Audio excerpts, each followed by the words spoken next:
Chapter 14. For the Lord will have mercy on Jacob, and will yet choose Israel, and set them in their own land. And the strangers shall be joined with them, and they shall cleave to the house of Jacob. And the people shall take them, and bring them to their place, and the house of Israel shall possess them in the land of the Lord for servants and handmaids. And they shall take them captives, whose captives they were, and they shall rule over their oppressors. And it shall come to pass in the day that the Lord shall give thee rest from thy sorrow, and from thy fear, and from the hard bondage wherein thou wast made to serve, that thou shalt take up this proverb against the king of Babylon, and say, How hath the oppressor ceased, the golden city ceased? The Lord hath broken the staff of the wicked, and the scepter of the rulers. He who smote the people in wrath with a continual stroke, he that ruleth the nations in anger, is persecuted, and none hindereth. The whole earth is at rest and is quiet. They break forth into singing. Yea, the fir trees rejoice at thee, and the cedars of Lebanon, saying, Since thou art laid down, no feller is come up against us.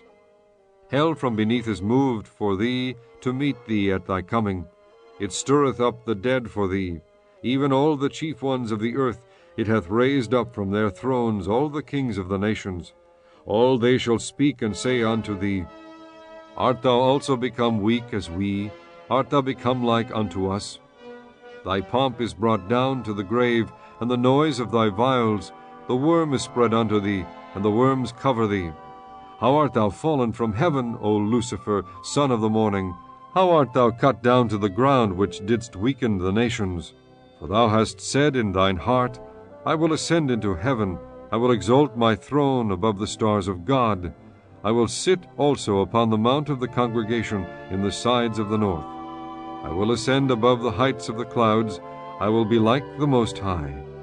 Yet thou shalt be brought down to hell, to the sides of the pit.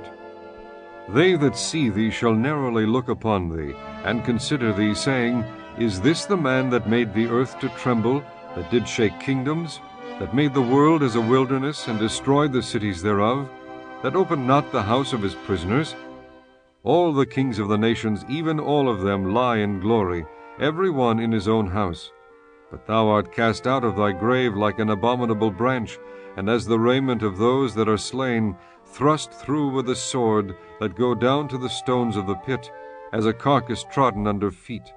Thou shalt not be joined with them in burial, because thou hast destroyed thy land, and slain thy people. The seed of evildoers shall never be renowned. Prepare slaughter for his children for the iniquity of their fathers, that they do not rise, nor possess the land, nor fill the face of the world with cities. For I will rise up against them, saith the Lord of hosts, and cut off from Babylon the name, and remnant, and son, and nephew, saith the Lord. I will also make it a possession for the bittern, and pools of water, and I will sweep it with the besom of destruction, saith the Lord of hosts. The Lord of hosts hath sworn, saying, Surely as I have thought, so shall it come to pass, and as I have purposed, so shall it stand, that I will break the Assyrian in my land, and upon my mountains tread him under foot. Then shall his yoke depart from off them, and his burden depart from off their shoulders. This is the purpose that is purposed upon the whole earth, and this is the hand that is stretched out upon all the nations. For the Lord of hosts has purposed, and who shall disannul it? And his hand is stretched out, and who shall turn it back? In the year that King Ahaz died was this burden. Rejoice not thou, whole Palestina, because the rod of him that smote thee is broken. For out of the serpent's root shall come forth a cockatrice, and his fruit shall be a fiery flying serpent. And the firstborn of the poor shall feed, and the needy shall lie down in safety. And I will kill thy root with famine, and he shall slay thy remnant. Howl, O gate, cry, O city, thou whole Palestina, art dissolved. For there shall come from the north a smoke, and none shall be alone in his appointed times. What shall one then answer the messengers of the nation? That the Lord hath founded Zion, and the poor of his people shall trust in it.